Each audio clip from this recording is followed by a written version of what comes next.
Making health-promoting behavior change is not nearly as daunting as we make it out to be.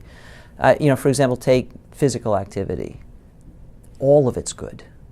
Any of it's good. And I think people who are very inactive would be surprised to discover how good it starts to feel, how quickly, just fitting some motion into daily routine. Go for a walk. Just a little, if it's a nice day, go outside and walk.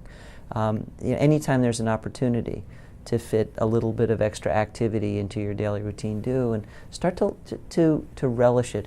And don't think of it as an, oh, woe is me, I've got to exercise. Think of it as, because not all of us have this privilege, my body parts work. I've got working legs. It's amazing to me that we live in a culture that we need to count steps. We need pedometers and such. And it's a good thing. It's fine. Tracking is all good.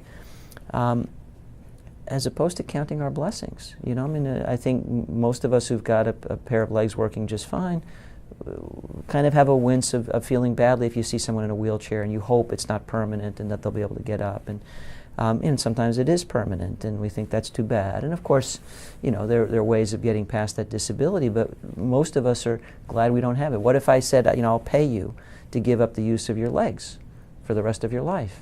What would I have to pay for that? There's probably no price. It's priceless. Vitality, the ability to dance and jump and run, it's priceless to all of us. And yet we all willingly squander it by being sedentary and getting so out of shape we don't use our native vitality.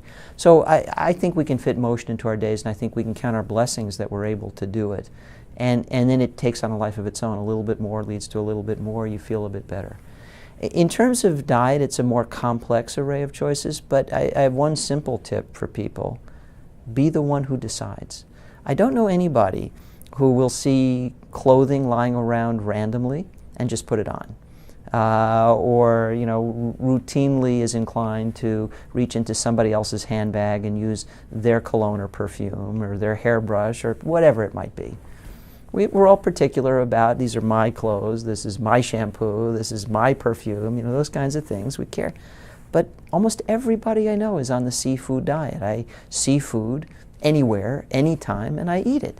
Well, who's making those decisions for you? Completely arbitrary. You wouldn't let someone else dress you, but you let someone else feed you all the time. And food is such an intimate relationship. We all know the expression, you are what you eat. It's literally true. We break down the food we consume into its component parts and reconstitute our bodies and cells with that stuff.